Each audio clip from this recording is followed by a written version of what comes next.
What up, folks? Once again, it's your boy Tim with another ride-sharing video. There is no doubt that every single time we get behind the wheel in ride-sharing, whether you're driving for Uber or Lyft, your safety is at risk. There's a lot of nefarious characters out there that mean you harm. Folks are getting carjacked all over the damn country, whereas they request an Uber or Lyft and carjack the driver. So I make no qualms about it. I am a strong proponent of carrying some type of weapon anytime you drive. Doesn't matter if it's mace, damn screwdriver, or even some form of a knife that you can use to protect yourself, up to and including firearms. However, there is a time when you must realize things are not in your best interest to continue. I want to run a video by you real quick. This is an immigrant that faced a carjacking attempt, and I want you to see how he handled it.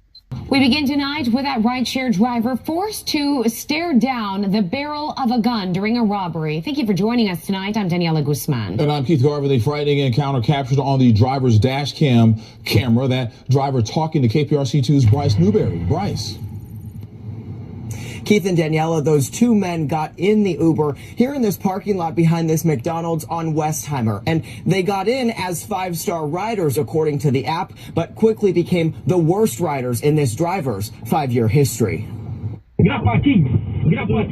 Minutes into an October Uber ride, they put the gun to my head, behind me, and shouting like, "Get out of the car." This service member, who spent 7 years in the Army Reserves and drives full-time for Uber, survived some of his scariest minutes yet. Luckily, he didn't shoot me. The attackers, using the name MJ, ordered the Uber here for a less than 1 mile ride to this Walmart, at the last minute changing the drop-off to an apartment complex across the street. That's where the ride became terrifying. Dashcam video shows one of the men getting out to open the driver's door, trying to pull him out. I was holding my seatbelt, so they failed. After a struggle, that man fell to the ground. I pushed on the gas pedal and started driving off. The guy who on the back seat was still holding a gun on my head. Eventually jumping out, allowing the driver to speed away and escape. An Uber spokesperson tells KPRC2 in a statement, the actions of the riders shown in the video were chilling to watch, and we're grateful the driver wasn't injured. We removed the rider's access and have reached out to the driver to offer support. I was shocked, and I was thankful to God, he didn't shoot me. And tonight, an Uber spokesperson says the company looks forward to helping police identify the suspects in that video. Police are also asking for the public's help with that. If you have any information, you can report it to Crime Stoppers. That number 713-222-TIPS. We're live in West Houston tonight. I'm Bryce Newberry, KPRC 2 News. Wow. I really hope they catch these fools. That man just out there trying to earn a living. Shouldn't have to go through all Houston, Texas. Wow, Houston, Texas has been having a lot of issues. There's been a lot of crime of this sort in the news coming out of Houston, Texas. In fact, I did a video not long ago where a guy was trying to pick up a woman in the wee hours of the morning, and her boyfriend was following with the intent of committing some form of crime, whereas he kicked the woman out of the car and drove off. But in regards to this, folks, even though I strongly suggest being in a position where you could defend yourself, this ain't it. Whereas you got an individual with a pistol to your neck, he's saying over and over again, "I'm gonna kill you." Second passenger in there as well, and they're both behind you. You see the pistol with an extendo clip in the magazine in the pistol. At some point, you got to realize the odds are not in your favor. Now, clearly luck does count, because this driver decided to continue fighting, and apparently the criminals, the passengers, the thugs, never intended on really hurting this guy. So they jumped out of the car as he refused to comply. But nevertheless, I mean, you got two guys behind you and one of them has a pistol. This is not the time to do anything but comply. So I would hate to see some of you folks out there willing to sacrifice your entire life, because ride-sharing drivers do get killed. It's not just carjackings, beatings, assaults. Some of us do die out here. So you got to make wiser choices. Now, I get it. This is your source of income. This is how you feed your family. This is your bread and butter. So if someone carjacks you, we understand Uber and Lyft don't give a damn about us. They'll just move on and give your trips to someone else until you figure out how to get your ass another vehicle and whatever else may be the case. But you can't be willing to sacrifice your entire life to maintain a vehicle. What good are you to your family, to your friends, to your associates? Dead. So I really hate to see stories like this. This driver, in my opinion, although he saved and covered his ass, this is not anything heroic. Now, he's a immigrant from Turkmenistan, I think it is. He was in the military. He's been in America for 8 years, so I get it. You come from some, developing or third world country that's often in chaos. You can handle any gangbanger jumping in your car with a pistol, but immigrants die too. Immigrants die too. So this just wanted to bring this one by you. And if you notice, this should happen in broad daylight. They did this. Generally, I do not advise driving in the wee hours of the morning because it increases the likelihood of big time felonies like this, violent felonies, carjackings, kidnappings, assaults, and even murders. But this was in broad daylight. They attempted to do this. Now, one of the things stated by the newscaster in the video, it says that the passengers, while they were en route, changed the drop-off location. I'm no fan of that. I understand if you're in ride sharing, the companies, Uber and Lyft, has given the passengers the ability to change the location where they want to be dropped off. As an independent contractor, I believe the driver should have a right to refuse that shit. For one main reason, I may not want to go there.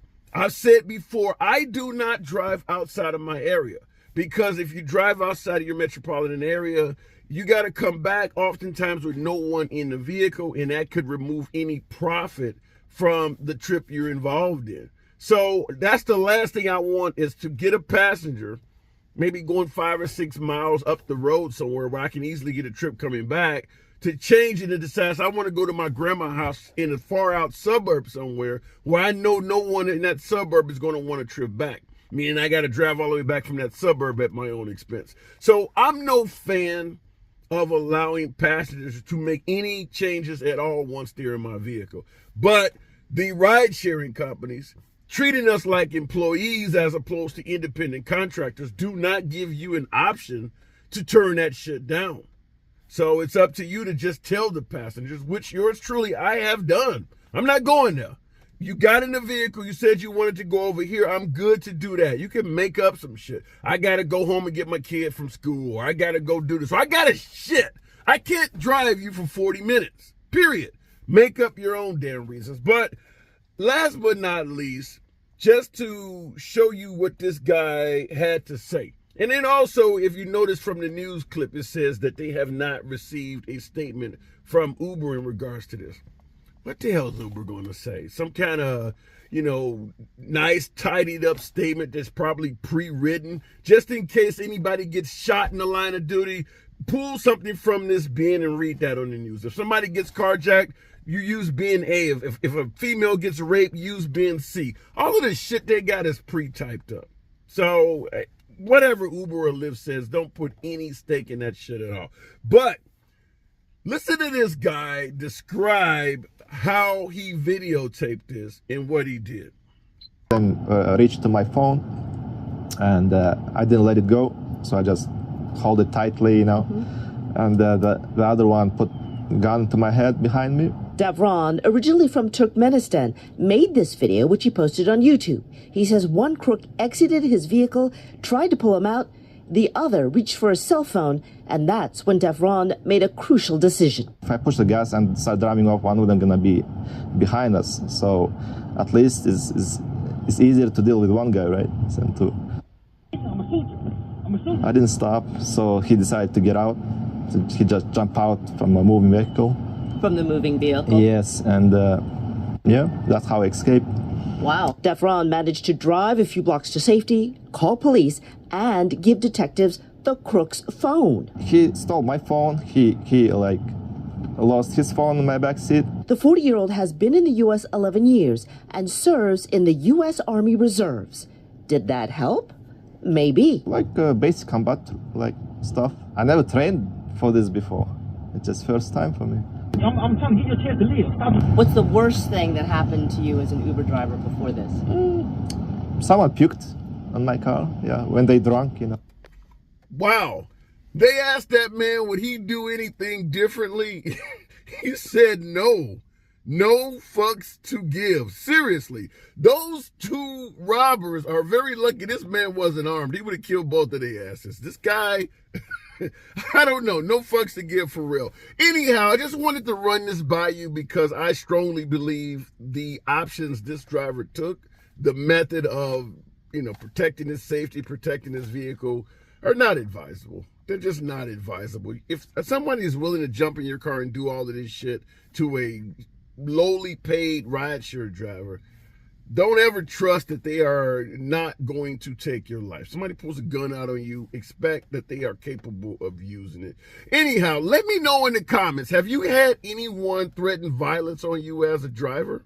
If so, what did you do? Do you drive in the wee hours of the night like that? Are you in a city where, like Baltimore, where they had 39 carjackings between November 22nd and Christmas?